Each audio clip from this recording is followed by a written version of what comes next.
Good morning, students. We'll resume our discussion of hardwired control unit.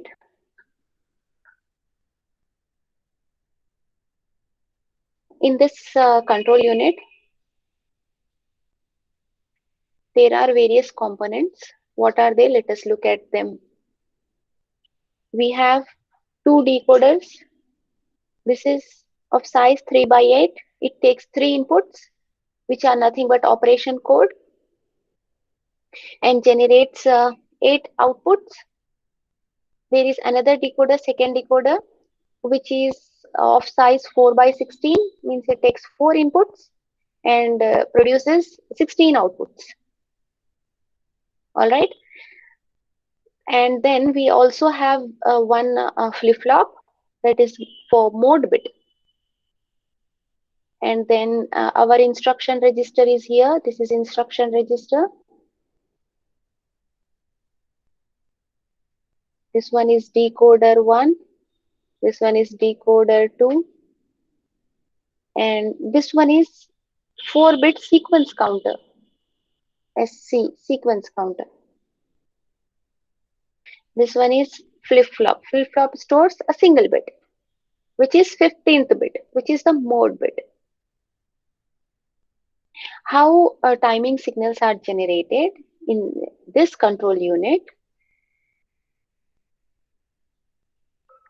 Initially, this instruction register would have here address part, operation code, and mode bit. Address part is directly given to this control logic gate that will take the memory address. This is direct. Here, these three opcode, 3 bits of opcode are given as input to the decoder, and this decoder generates 8 outputs. We know that this memory reference instruction would have 8 operation codes. There are 8 different operation codes, which are AND, add, LDA, STA, BUN, BSA, IZ. Those 8 operation codes, they have numbers, right? 0 to 7. If you give 3 inputs to this decoder, it will generate any one as the output. If here you get 0, 0, 0, then this here D naught would be 1. If it is 0, 0, 1, D1 would be 1.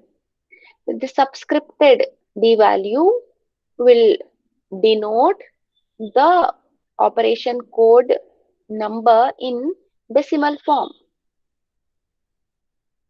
All right.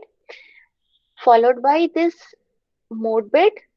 This mode bit directly you are giving into flip-flop, and this mode bit can be 1 or 0, and that is also fed to this control logic gates.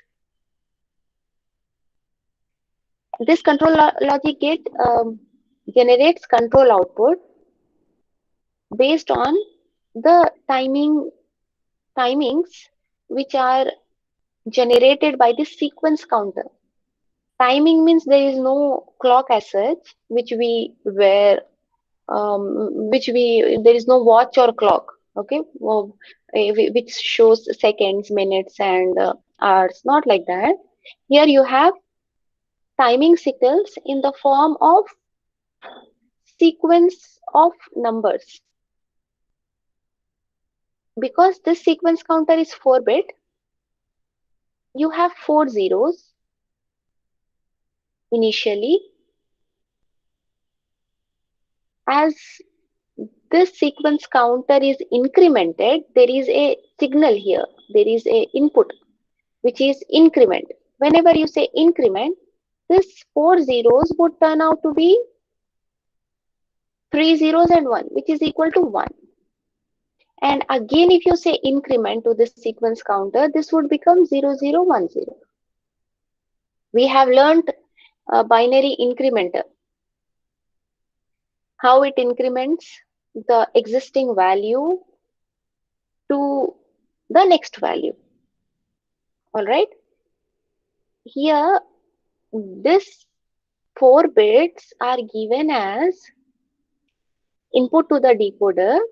This decoder would generate out of these 4 bits 16 output values. We know decoder is a combinational circuit that takes n inputs and generates 2 to the power of n outputs. If n is 4, outputs would be 16. If n is 3, output would be 8. This decoder is 3 by 8. So its input is 3 and output is 8. Here this decoder is 4 by 16. Input, it takes 4 bits and generates 16 outputs. Out of those 16 outputs, one of them would be 1. When that is 1, it means that that is activated. When all the 4 sequence counter bits are 0, 0, 0, 0, then here which output would be 1? T naught would be 1. Alright, when it is 0, 0, 1, 0, which output would be 1? T2 would be 1.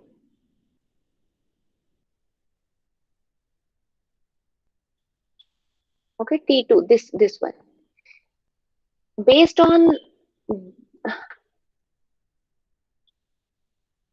these values, control output generates the signal to those registers which have the value enabled, that causes the register to get activated or to get triggered, and then operation uh, happens.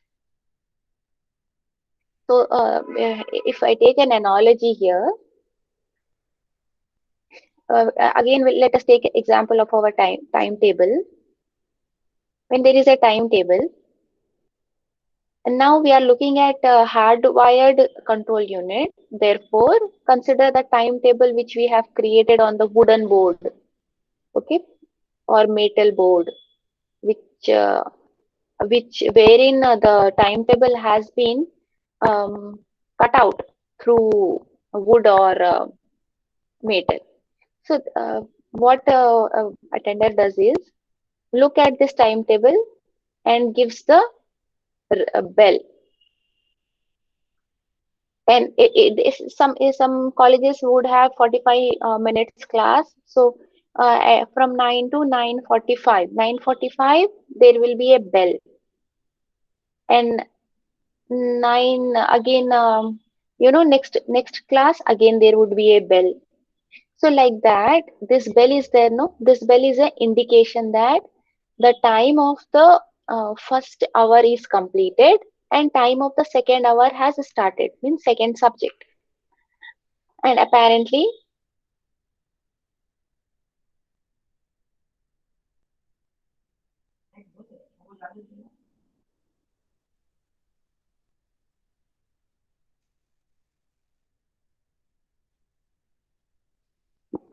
what happens here is, 1 minute students.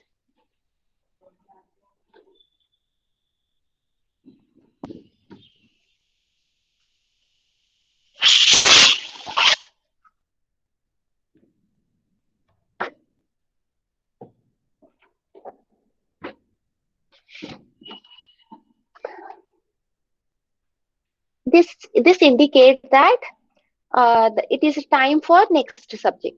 And like that, for the whole day, after every subject, there will be a bell. This acts as that bell, the sequence counter. What does sequence counter do? After first operation, it generates the bell in the form of this timing signal. So it would be second operation, and then subsequently the third one. And whenever you have to um, reset reset the sequence counter.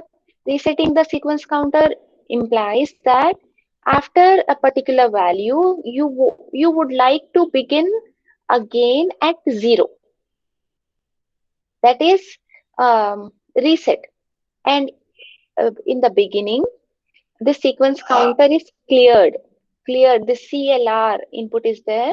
This CLR clears the sequence counter in the beginning, and this um, after clearing, it would be 4 zeros, and subsequently they get incremented. These bits from 4 zeros to 1, then 2, then 3, like that. And at some point, if it is required to reset, then it can be done. Whenever you reset, again it generates 0 value. And this operation code, because we know that there are 8 operations, so which one it is out of these 3 bits, which one it is that is uh, known from this decoder output. Whatever bit of decoder output is set to 1, it means that that is the operation code. Students, do you have any doubts? Is it making sense to you?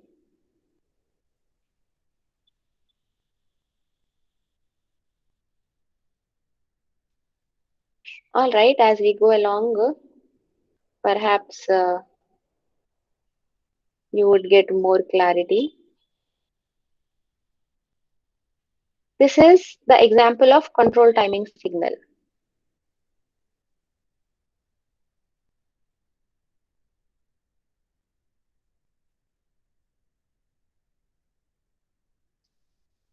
This these signals T0, T1, T2, T3, from where you are getting these?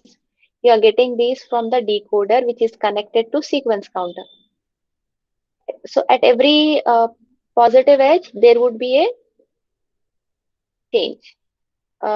Means initially this is T0.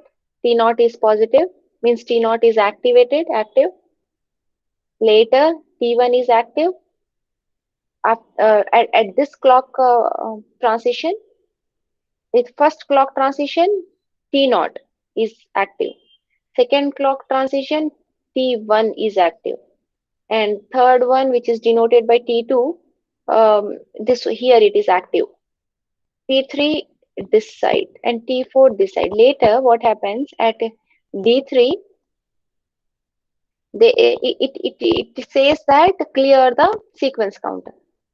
Because it says to clear the sequence counter would be cleared, and again it begins at T0. So here, after sequence counter is cleared, here you observe here again T0 is active. This is the timing signal.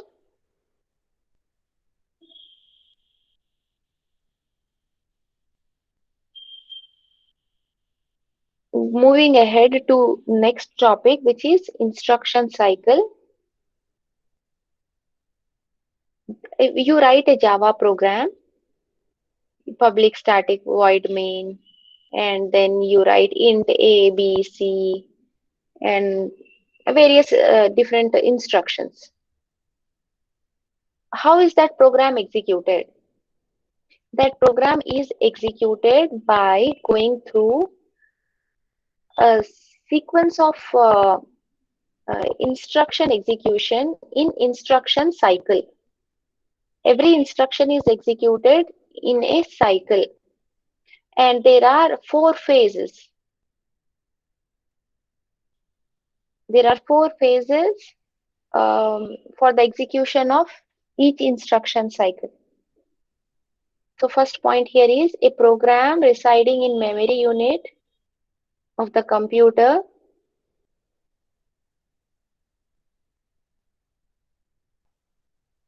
consists of sequence of instructions. And program is executed by going through a cycle for each instruction. And each cycle is subdivided into sequence of subcycle or phases. In the basic computer, each instruction cycle consists of these four phases. First one is fetch an instruction from memory. Second one is decode the instruction. Third one is read the effective address from memory. And finally, it is execute the instruction. And after completion of a step 4, the control goes back to step 1 to fetch, decode, and execute the next instruction. And this process continues until uh, there is a halt. Halt means the end of the program. First, beginning with the fetch and decode. In fetch and decode, what happens? We will look at.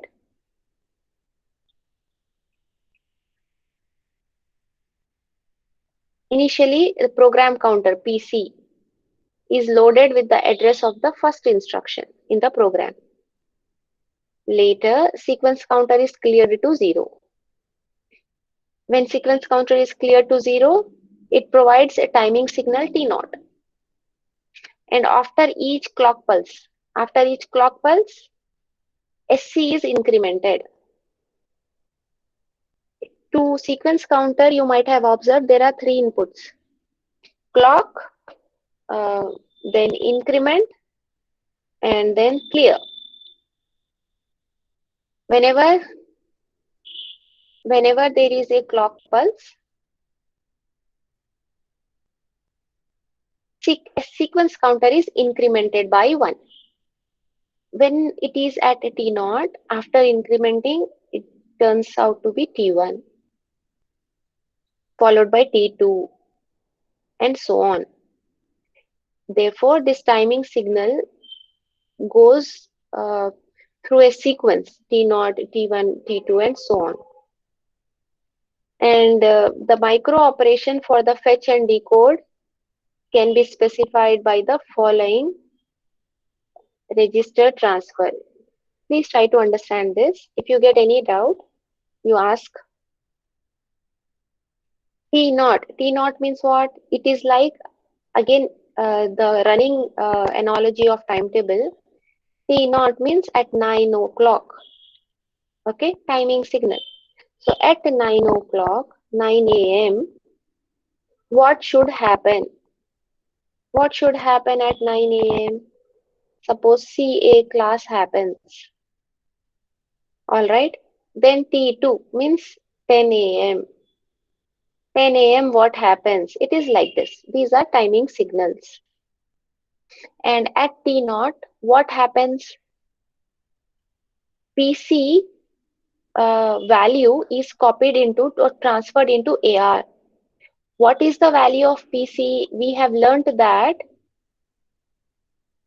PC is loaded with the starting address of the program. Consider a program. You might have written Java program. Consider the Java program. Public static void main. A string args int A is equals to 5, B is equals to 3, C is equals to A plus B, and print out system dot out dot println C. This is our program. This program has to be executed. To execute this program, what is the address of the first instruction? Here, this one. First instruction is here, public static void main. Consider that its address is 100. So what happens? This 100 is loaded into PC. We know that there is a register program counter that stores the address of the instruction. Please recall that PC stores the address of the instruction.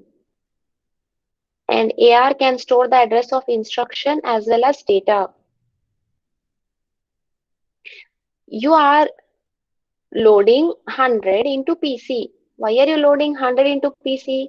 Because you want this program to be executed and the starting address of this program is 100.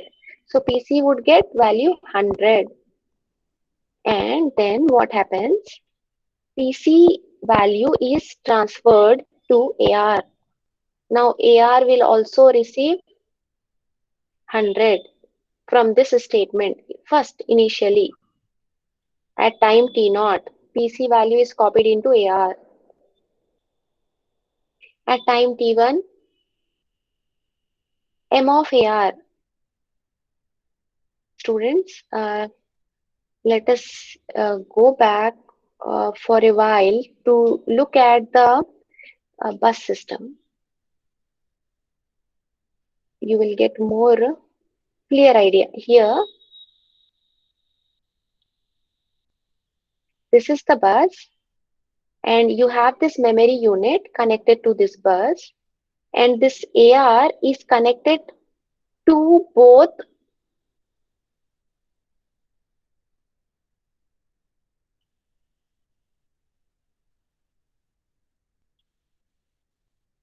Look at here, AR is connected to memory as well as this bus. PC is connected only to bus, not to memory. And these have all control inputs, LD, INR, and CLR. What does this means? LD means load.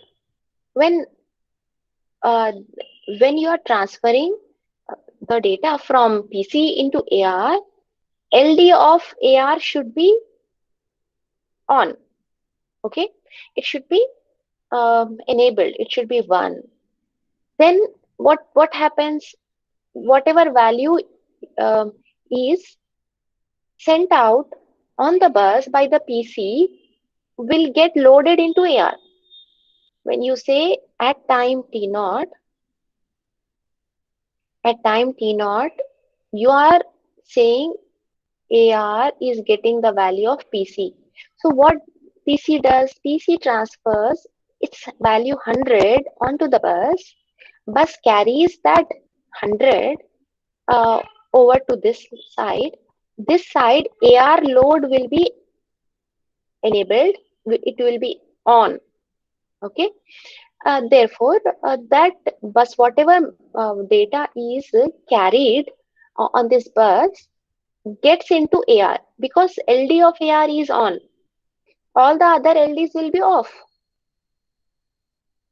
This is the way how bus operates. And when you copy PC into AR, you can refer M of AR. M means it designates memory. This memory is denoted by M. So AR is what? 100. M of AR means what? M of 100. It means you are trying to access 100th location in the memory, or which is nothing but memory word stored at address 100. Students, is everything making sense to you?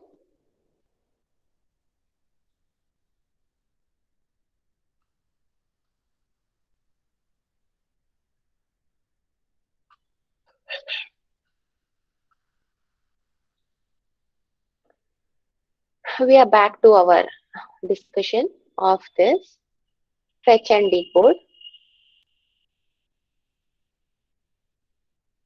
Here you are copying PC into AR. At time T1, M of AR is nothing but trying to get the value of M of AR, means whatever is stored in that location of memory, you are copying into IR. And what is that stored in AR?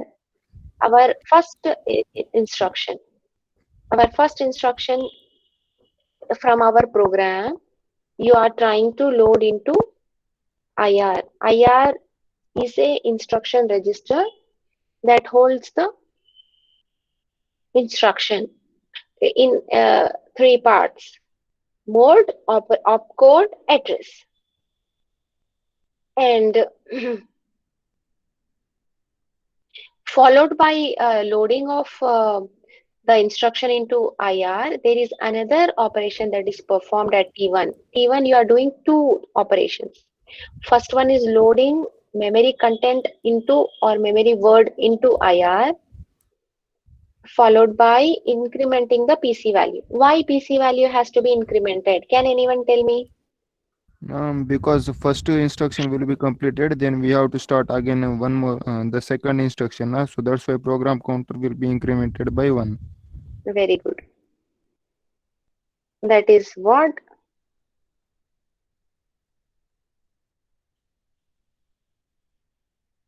uh, exactly. That is the correct answer. Because now first instruction is, in execution. PC has to point to second instruction. PC is pointing to this one now. And AR is still here. AR has read that into IR. PC is incremented and now PC would become, consider that it is 101.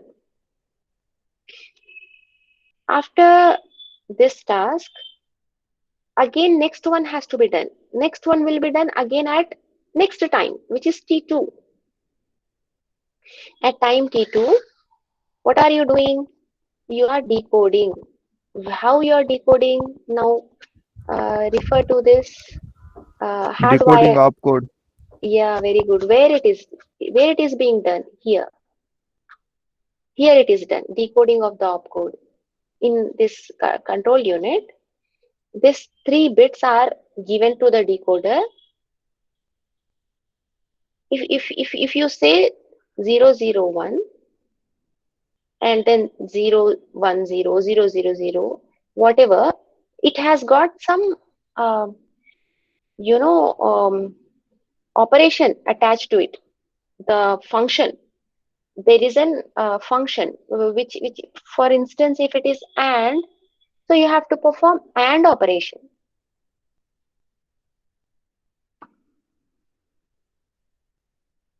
Is this clear?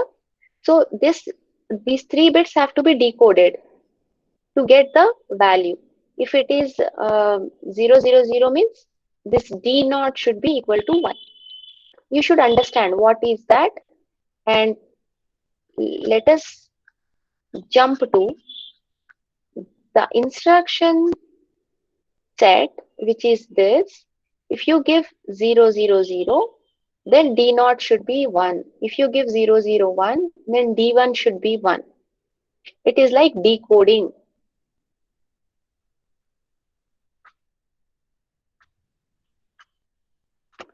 All right, back to the discussion of fetch and decode. Decode, IR. How many bits you are decoding? From 12 to 14. Again, recall, instruction register has three parts. This is 15th bit, mode bit. These are opcode 12 to 14 and address is 0 to 11, which is this is opcode and this one is address. So we are decoding 12 to 14 bits into D0 to D7.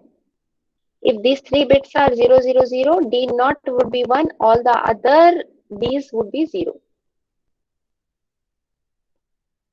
And next, IR 0 to 11. What does IR 0 to 11 contains? It contains the address. That address is now transferred into AR. So now AR would change its value. Earlier, AR was pointing to this first instruction. Now AR has to point to the uh, address of the data because this contains address of the data. IR of 0 to 11. IR is the register you are um, trying to get 0 to 11th bit into AR. This is I. Okay. They are calling mode bit as I.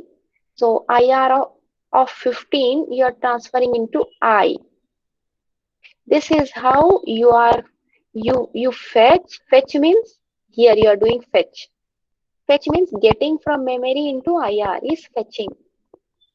This is fetch operation and this is decode operation. Decode operation getting to know what is the operation code, whether it is 0 or 1 or 2 and up to 7, and then getting the address of the data and getting the mode bit.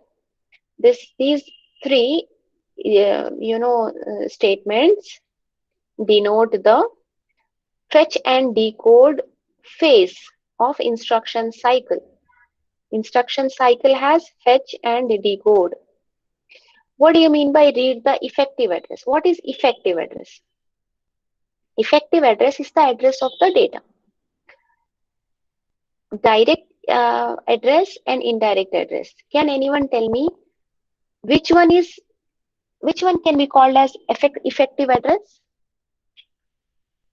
Ma'am, direct. Yes, very good. Direct address would be called as effective address. If it is indirect address, you have to perform one more step. Why you have to perform one more step? To read the effective address. Where do you find the effective address? You would find the effective address once you go to the address which you have found in the IR. Once you go to that address, there you will find the effective address. So effective address is the address of the data.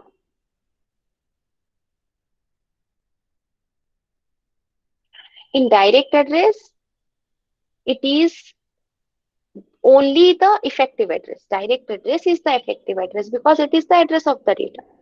Indirect address does not contain the address of the data. Therefore, you have to perform this third extra step for indirect address. You have to read the effective address from memory. If you have direct address which is indicated in the mode bit with the value 0, if it is 0, then you don't perform third step. If mode bit is 1, then you have to perform third step. Otherwise, you do only 1, 2, and 4. Fetch, decode, execute. In case of direct address. In case of indirect address, fetch, decode, and once more read the effective address, and finally execute. Okay, fetch and decode is clear, students. So how it is done? Consider this figure for the register transfer. No, yeah, register transfer for fetch phase. Okay, look at this. This is a bus. This bus has got memory unit. I mean, bus not contain memory, but memory is connected to bus. AI is also connected. PC is also connected, and IR is also connected. This figure shows only those registers which are relevant in this example. Okay, so this common bus, there is a clock to every register, and there is this load. This T0 and T1 are connected to this load. Look at here. This is the use of control unit. Control unit plays a vital role to indicate which which register is ready, which register actually has to perform input and output operation. That T0 and T1. If T0 is 1, then this LD will be enabled. Means here you get the value 1, and then AR you have done transfer the contents of PC into AR. This is replacement operator. So when you are transferring PC into AR, this AR load should be 1. When this AR load would be 1 when T0 is 1 and T0 is connected to this AR. So this T0, T1 are the signals which are coming from control unit, from this whatever we learnt here, no, here. From here, there are some control outputs. These control outputs are connected to these registers, and therefore control unit um, operates and ensures that um, the operation is done at the right time. Okay, if at T1 AR is 1, then it is not right. At T1 AR should not be 1. What should be 1? PC should be 1, because PC equal to PC plus 1. You have to increment PC at time T1 here. At time T1, you are incrementing PC. So AR should not be, uh, getting anything or having any work at that instance. Do you understand, student, this one? How control unit is connected to registers? Yes, ma'am. Very good. Now,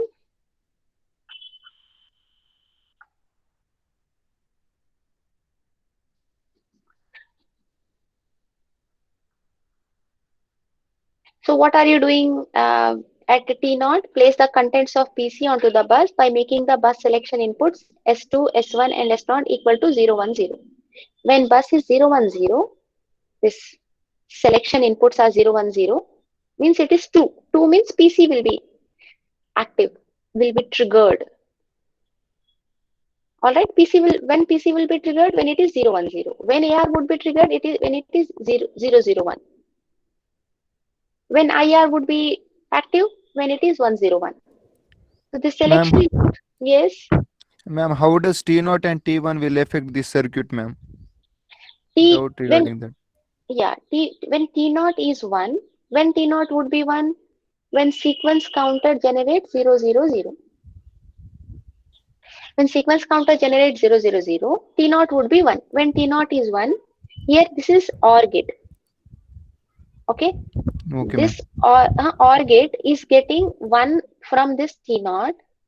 Then this, irrespective of the other two inputs, if any, this is like if there are any other inputs, those would be connected here. Whatever values those inputs would provide, irrespective of that, this OR gate would generate 1. Why? Because T naught is 1. And because T naught is 1, this OR gate is generating 1. This load input is 1. When this load input is 1, then whatever is there on the bus is carrying the data from PC. Then what happens? Then when this is 1, this this data which is coming on the bus enters into AR, because LD of AR is 1 and LD of IR is 0. Why LD of IR is 0 at T naught? Because at T naught, T naught is 1. See, T naught is connected. Here T1 is connected to IR. Because T1 is connected to IR, at time T naught, IR will not do anything because this its load would be 0. Okay, if I have to give you an analogy, an example, Okay, ma'am, understood. understood? Hmm. When T0 is 1, then load of AR will be opened. And when Hmm. T1 is 1, then Hmm. load of IR will be opened. And Yes, then very good. data will be filled in that. Yes, very good. So that is what I am trying to explain here. See, at T1, you are obtaining data from memory into IR. So T1, when T1 is 1, IR, this load, T1 is connected to this load, no? Load would be 1. And then IR would get the data.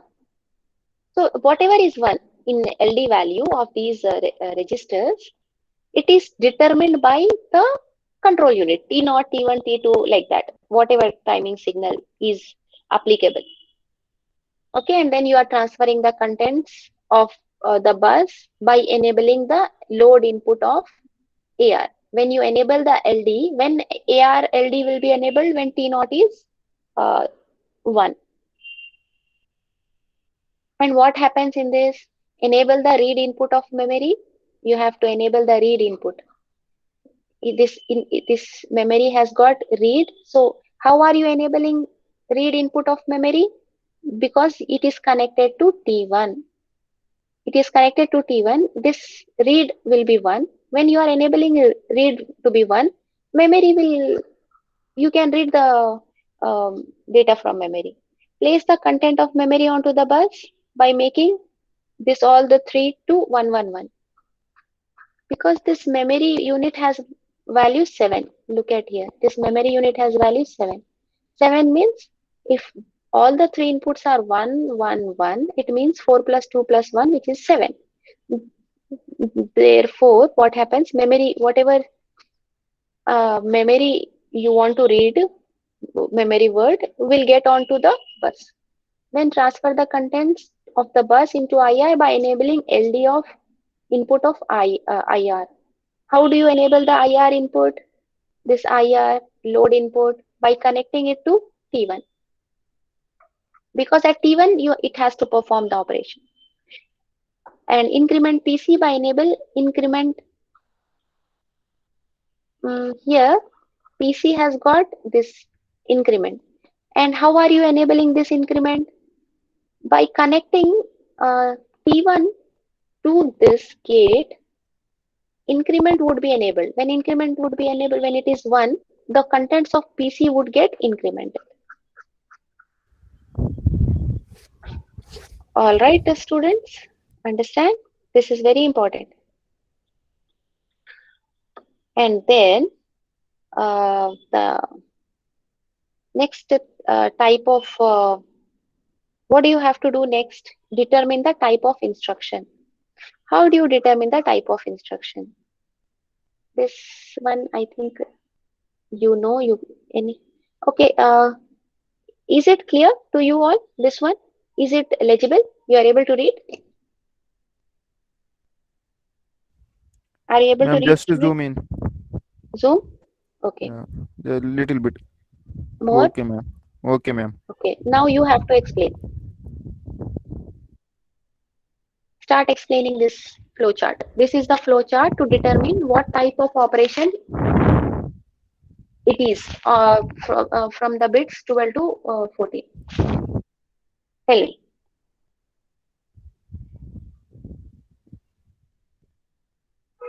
Yes, Pawan.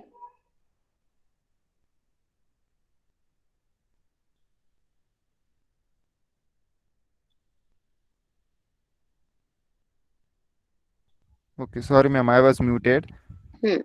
Tell. Yeah. At the beginning, the sequence coder will be having a value of 0. Very good.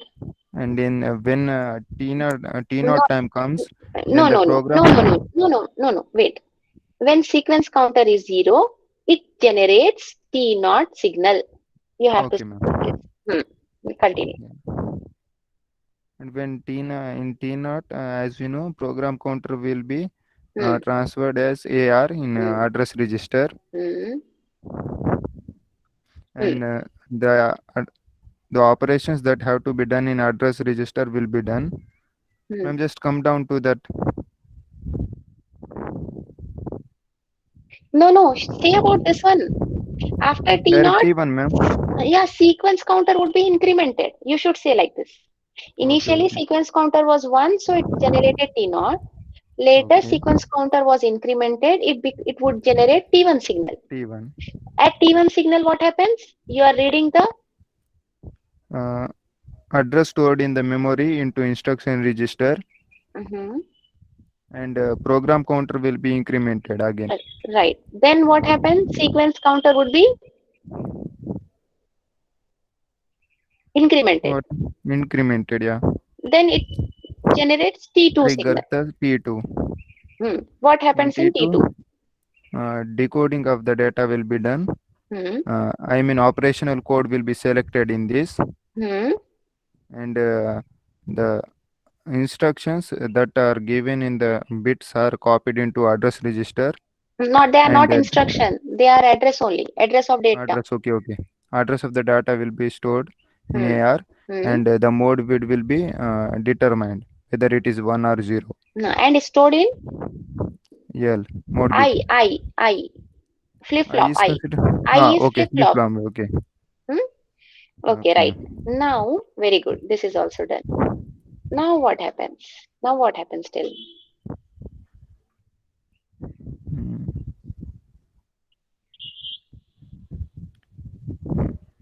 Ma'am, we have the kind of instructions we have to determine, na ma'am, Hmm. by using that flip flop bit. Hmm. If it is 0, then it is memory reference. If it is 1, then it is Hmm. register or input output. But what do you mean by D7? First, tell me what do you mean by D7? D7 is a bit name, ma'am. 111. We have that. Yeah, very good. So when D7 bit is 1, Ma'am, I mean in the decode operation, we yeah, will be yeah, having all the bits na, right? yeah. Very good, So very in good. D7, we will be working on that last bit, Yeah. 111. Very good. Hmm. When it is 1, when D7 is 1, it will be register or IO. When it is 0, it would Mm, be memory memory reference. reference. Very good. Next. If it is memory reference, you come to this side. In this Yeah. side, what are you checking? Tell me. We said, ma'am, left or right? Okay, No. memory reference, na? What is this? Ma'am, if 0, then First of all, tell me what okay, is flip it? flop. Flip flop. And what does it store? 1 or 0, ma'am. It will, Mode bit. okay, direct or indirect way. Yes. Mode bit is copied into I, which is the flip-flop. It will store 0 or 1. If it is 0, it is direct. If it Direct. is If 1, it is it 1, is indirect. If it indirect. is 0, it at T3 means Hmm. step 3 is not needed for direct. So Okay, ma'am. you don't do step 3. So nothing. If it is indirect, Then we have to again, I mean, you said, na, ma'am, effective addressing. We yeah, have to calculate that.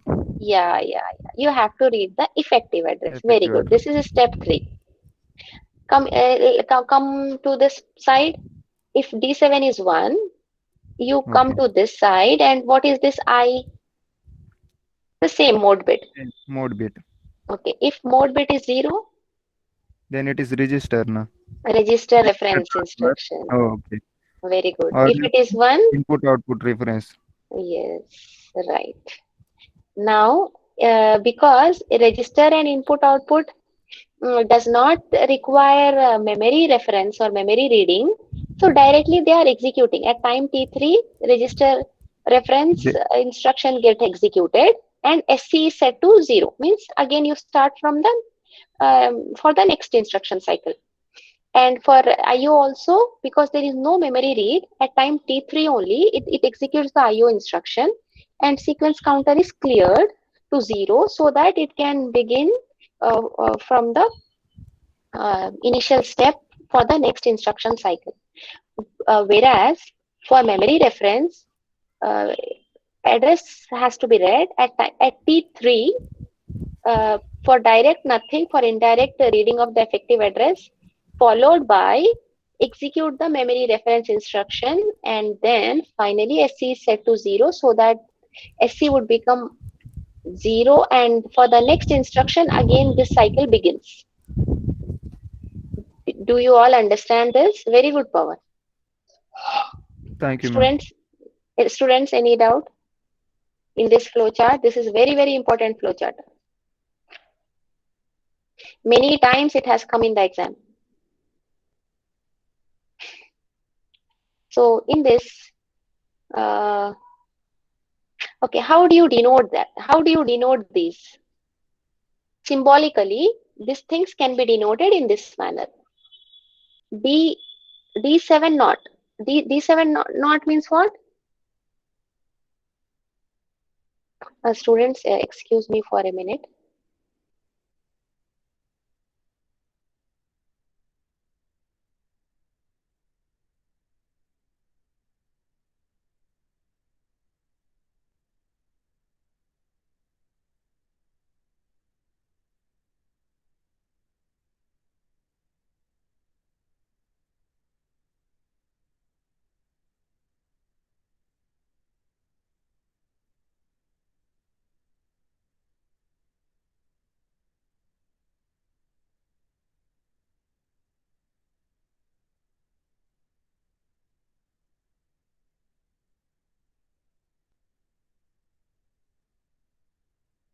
Okay, sorry students.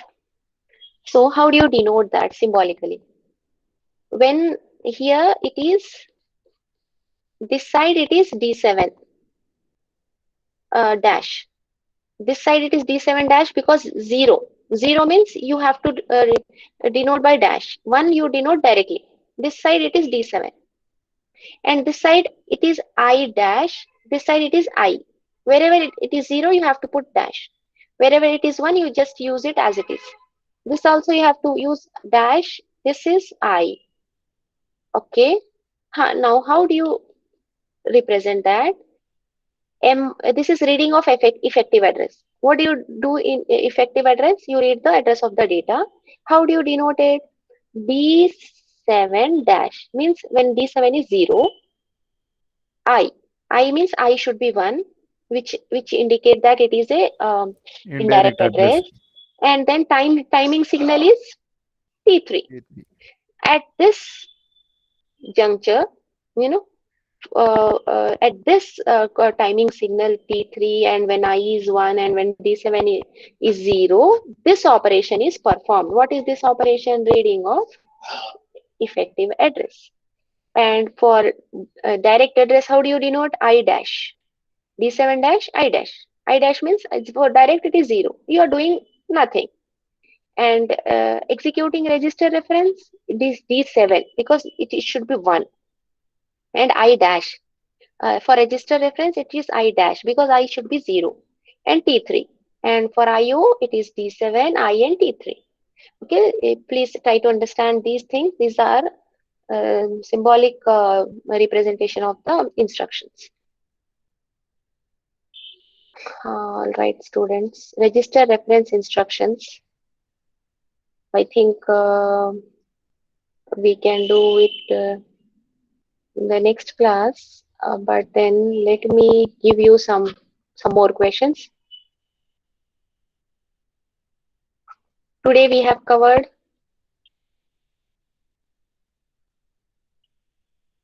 this hardwired control unit we have covered, and instruction cycle with its flow chart for fetch phase.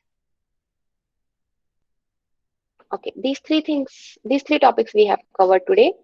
This tabulate register reference instructions are these. These are register reference instructions. This we will study in the next class, next Wednesday. Okay, 10th of February. So you are getting 1, 2, 3, 4, 5 days. So in these 5 days, you all have to complete uh, up to 38. Okay, question number 38 should be completed. All right, students. Then hope today's class is clear. If you have any doubt, please ask.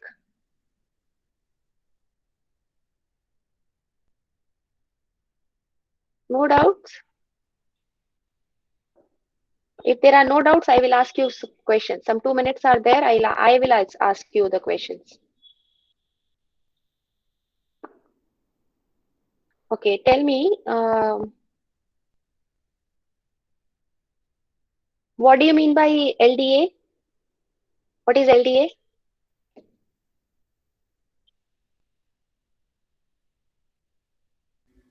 Ma'am, load. What does it do? Ma'am, if it is 1, then it will allows the transfer of data into that respective register, or if it is 0, then it won't do that. Very good. That is LD. I am asking about LDA here. Where it What, is? where it is? Here it is. Here it is. LDA. Oh. Okay, that's why I'm asking you some questions so that um, you can understand the difference. Tell me, what do you mean by AC? Accumulator. Yeah, what is it? What is it? What is accumulator?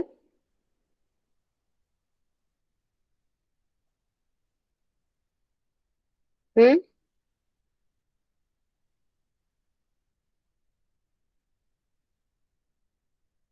Accumulator is a processor register.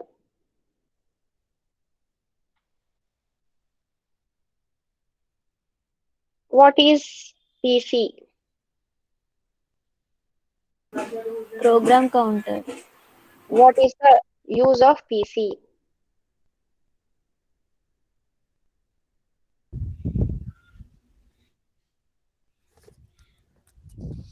Use of PC.